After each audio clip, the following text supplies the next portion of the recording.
こんばんちぐー、テリアムン助手です。早速今回の企画を発表しちゃいます。デジモンストーリータイムストレンジャーについていろいろ聞いてみた。3月20日にはデジモンコン2025が開催され、デジモンストーリータイムストレンジャーの新しい情報もたくさん解禁されておりました。人間世界では新宿の地下街が登場していたりとか、デジモンたちが生活する世界を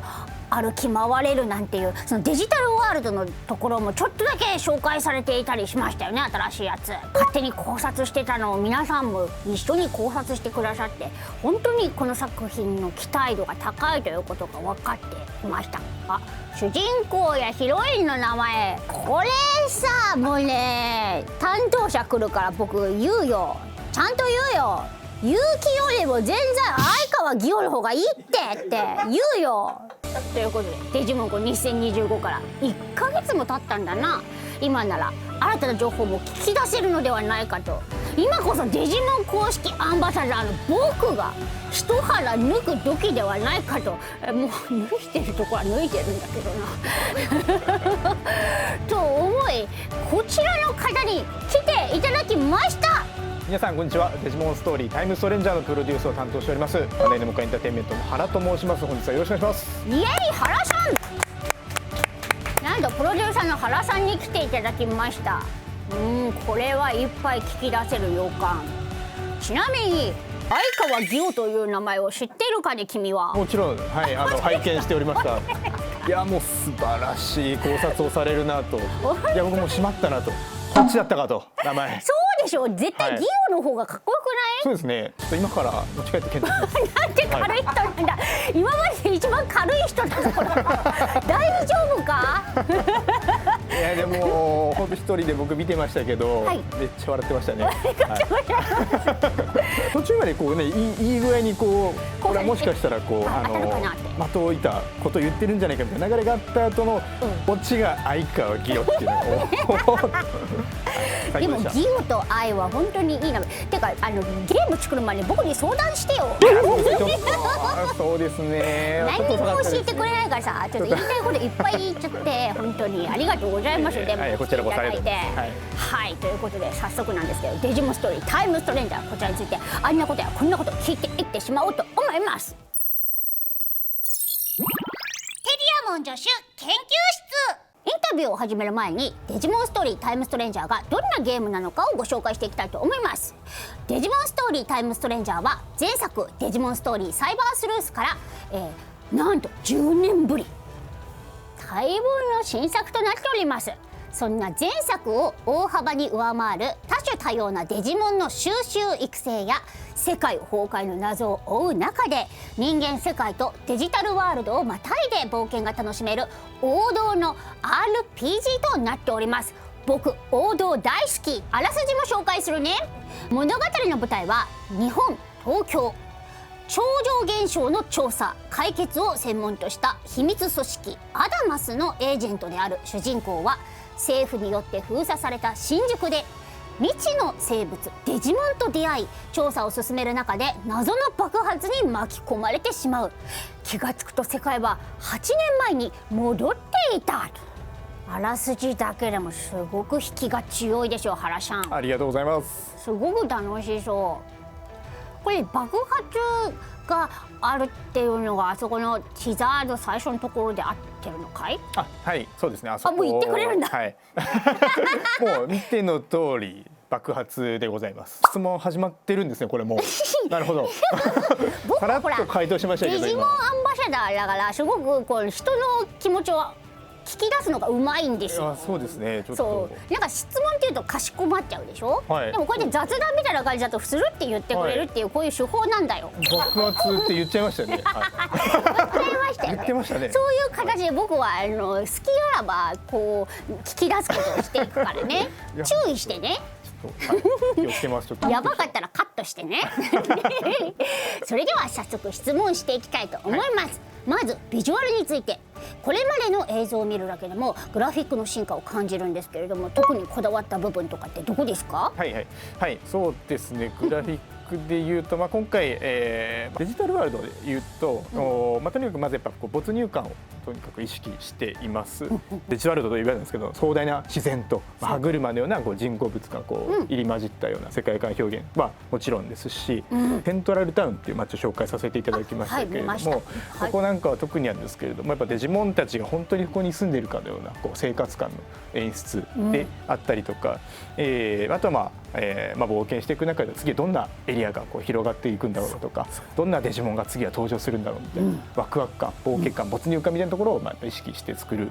らせていただいたかなと思ってます。絶対買う続いてストーリーについての質問です。ズバリこだわっているポイントってありますか？ストーリーについてこだわっているポイント、はい、そうですね。今回の主人公はその超常現象を調査する秘密組織のエージェントですし、ある世界崩壊の謎の追求と阻止を目的に冒険が繰り広げられるわけなんですけれども、その中でも描かれるのはやっぱりデジモンにとって不動のテーマである人とデジモンの絆、それだよ、はい、なっています。それ一番なんだ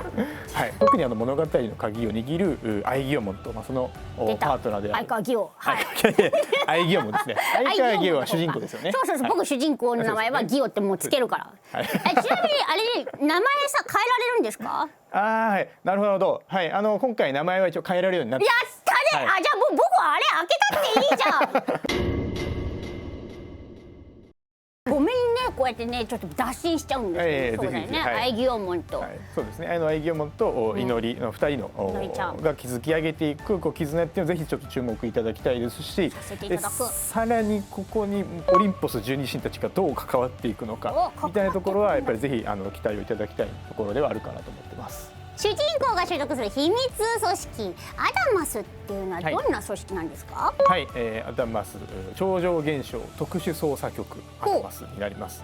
で、やっぱ秘密組織と言ってるくらいなので、なかなかちょっと語れることっていうのは少ないんですけれども、はい、その名の通りなんですけども、世界中の超常現象の調査問題解決を図っている組織になってま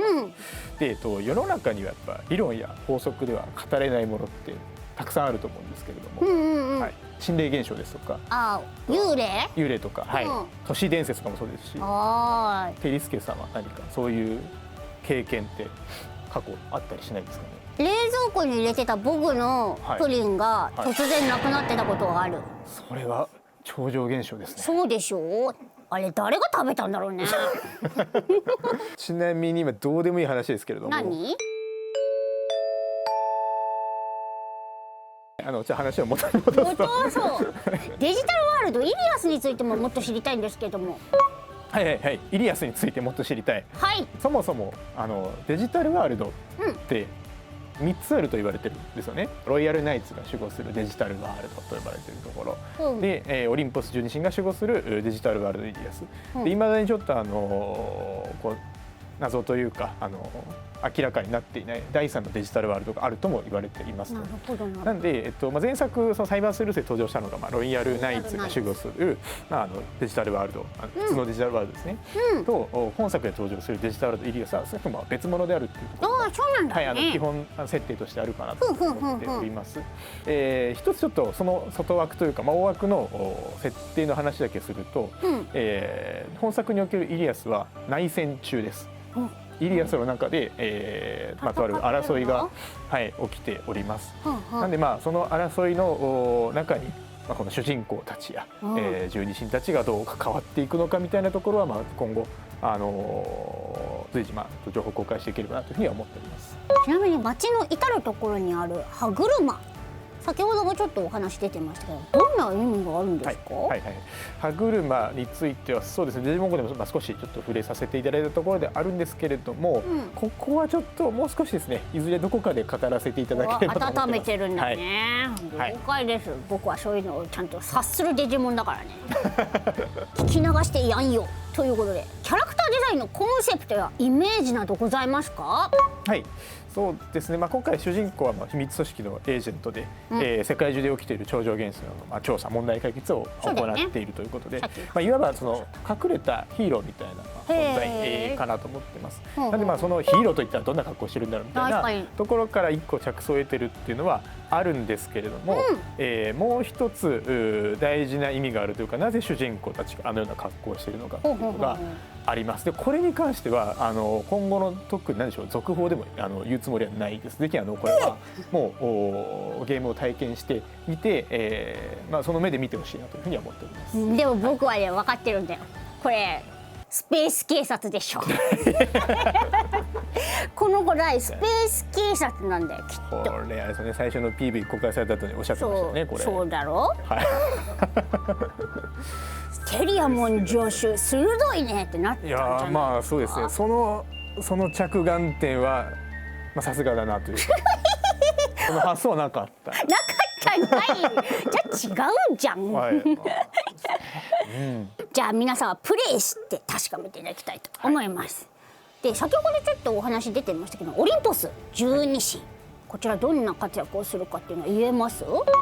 はい、そうですね。もう基本的にやっぱお伝えは難しいんですけれども、基本的にそのオリンポス十二神は、デジタルワールドイリアスを守護する存在であり、セキュリティ最高位の存在として、過去に数度の対戦をくぐり抜け世界を守ってきたみたいな基本設定があるので、そこから基本的には逸脱しないような形での今回の活躍にはなるかなと思ってます。でもシリーズであんまり描かれなかったことを描いてくれるっていうことだからね、ファンとしては多分楽しみにしてるポイントかと、新鮮な目で見ていただけるんじゃないかなと思ってます。了解出しました、続いてデジモンコン2025で実際に来ていた視聴者からのコメントを参考にした質問を原さんにぶつけていきたいと思います。はい、可能な限り答えますそうだね、まず一つ目なんですけども、主人公も武器を持っていますがデジモンと共に戦いますかという質問が来ております、どうですか？武器ですね。武器についてもちょっと今後またお話しできればと思いつつなんですけれども、これだけだと多分ちょっと灼熱しないと思いますので、少なくとも武器に関してはイベントシーンでのみの活躍にはならないです。そうなんだ。要はちゃんとゲームの中の遊びに紐付く形で活躍しますので、そこは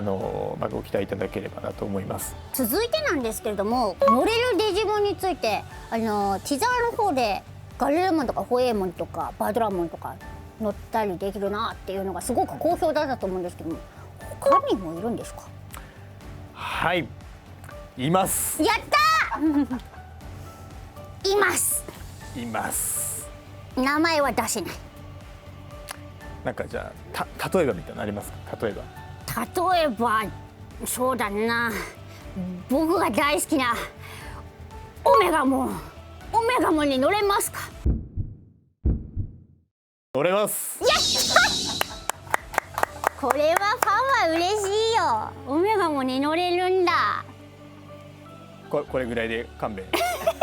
ただいて十分な情報でございます、ありがとうございます、そして個人的な話になっちゃうんですけども、交渉です。これは質問っていうよりも交渉です。嫌な予感がしますねはい、ズバリ僕をゲームに出させてください。本当今日電車乗ってる時に多分聞かれるんじゃないかなとそうだろ僕は前のめりなデジモンだからね。これまでの動画を見る限り、きっと今日もこれあるんじゃないかなとだって思ってました。僕を絡めない限りは物語は前に進まないでしょだってデジモン公式アンバサダーなんだよ、僕、今からですよね。今から主人公のねパートナーデジモンにはなれないということがもう分かったから、それはもう諦めましょうよ。でもほら友情出演と言いますか、もう原さんとも友達みたいなもんでしょそうですね、今日でだいぶちょっと距離を仲良くなったでしょ思ってます。そうだろう。ですので、一度持ち帰ってみんな大体持ち帰る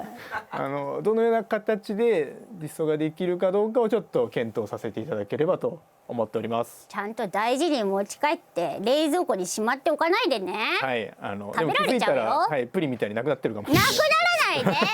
ちゃんと実装してほしいな。それが実現したら僕と原さんはもう完全にマブダチになれるんだけどな。それはじゃあ頑張ります。はい。わかるだろうあ、でもさ一つ言ってもいいかい？はい。名前変えられるっていう話があったじゃないか。はいはいはいはい。原さん、はい僕実はデジモンコンの予想っていうのをやってて、デジモンコンの振り返りの時はやっぱダメですね、相川ギオではないからって言われたんだけど、はい、これ名前変えられるっていうのが分かると、ギオと愛にすることが可能になってくるから、はい、あそこ開いてもいいんじゃないかって僕は思ったんだけど、はい、原さんどう思う？そうですね、3つぐらいありませんでしたっけ、主人公の名前と、山手線とお母さんも。そう待って待って、山手線はあれチョケだからあれチョケてるから。あれチョケですね。そう。じゃあ頭とお尻はガチだった。ガチだった。お母さんも結構ガチだった遊んでると思ったでしょ。ガチだ。そうですね。名前変更できる。どうしましょう。じゃあまるで。やったー。じゃあビンゴ達成だね。ありがとうございます。本当にすごくね、いろんなところ頑張って粘ったんだけど、なんかどうもダメですねって言って跳ねのけられたんだけどもうこれゲームのプロデューサーさんがゲームのところはまるでいいっておっしゃったんで、こりゃもう肉ですわテリアモン助手研究室、そろそろお時間ということで、マブダチ原さんとはお別れです。最後にテリスナーに一言お願いいたします。はい、デジモンストーリータイムストレンジャーですが、今後も公式 X 公式ホームページ等々で、どんどん最新情報を出していきますので、ぜひチェックしてみてください。本日はどうもありがとうございました。ありがとうございました。それでは今日はこれでお別れいたしたいと思います。コメント欄でみんながタイムストレンジャーを注目しているっていうことをね、原さんにも分かっていただきながらデジモンファン一緒に共有できたらいいなと思っておりますので、コメント欄どんどん盛り上げていってね。そして X でハッシュタグハローテリラボをつけてつぶやいていただけたら僕も見れるから、ぜひぜひつぶやいていただけたらいいなというふうに思います。ということで今日はもうみんな想像ついたかな、この言葉でお別れしたいと思います。スタンビートプロバイバイ。肉だ、やった、ビンゴだ。丸って言っちゃいましたけど、大丈夫でしたか？やったー。